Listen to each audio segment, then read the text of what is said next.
Welcome everyone to lesson 2 of second semester. This lesson, we're looking at the key features of exponential functions. So hopefully by the end of this lesson, you'll be able to recognize key features of exponential functions. So let's dive in. Let's talk about what an exponential function is. So an exponential function is any function of the form f of x is equal to a times b to the x. Now, a and b are going to be replaced with numbers. X is going to be an x. And remember, if f of x, causes you some headache, like you can't wrap your head around it, remember, f of x is just y. So you can also think of this as y equals a times b to the x. All right, the first thing we're going to do is some graphing. So all you're going to do is use a table to graph, and you must plot at least 3 points. So here we want to graph the function f of x is equal to times 2 to the x. So we're going to make a table of values. We have x, we have f of x. And remember, f of x is just a fancy way to say y. Now, the x's that I urge you to use are going to be -1, 0, and 1. I urge you to use those ones because those are the nicest ones.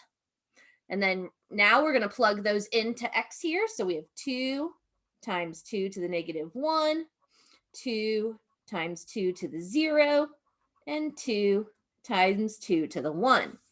Now, all you need to do is just plug these straight into your calculator how you see them. So 2 parentheses 2 to the -1, that gives us 1. 2 times 2 to the power of 0 is 2. And then 2 times 2 to the power of 1, and we get 4. So there are our 3 points, and now we are going to plot them on our graph. So we have -1, 1, 0, 2, and 1, 4. Now, the big thing you need to know about exponential functions, they are not a straight line. These are going to have a curve to it. Essentially, we're going to trace along the x-axis and curve it up. And that is what an exponential look like. They do not cross the x-axis for these basic ones. So again, we're just skimming along the top. And there we go. All right, so for our next one, we want to graph f of x is equal to 3 times 1/3 to the x. Again, we make our table of values.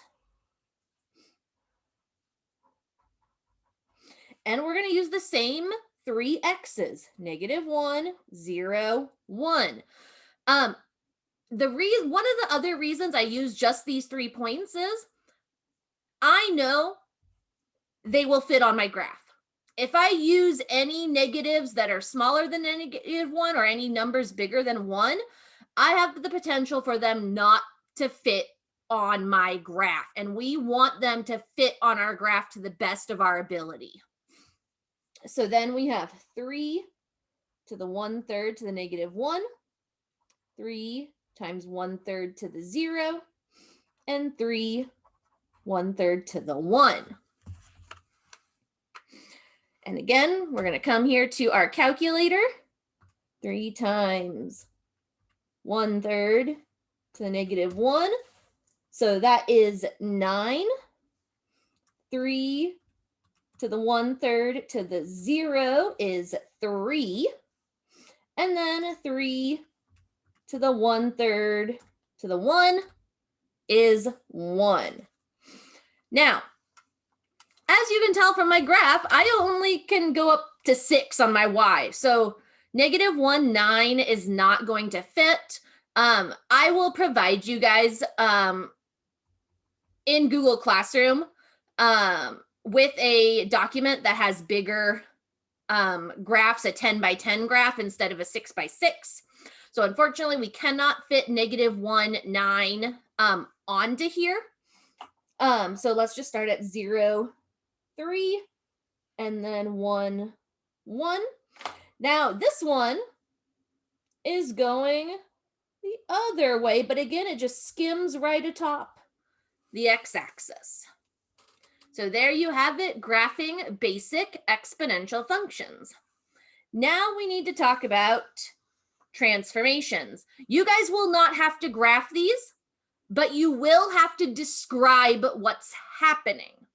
So an exponential function with transformations, we have f of x is equal to a times b, so far so good, x minus h plus k. So as you can see, we have an h and a k now coming back to haunt us.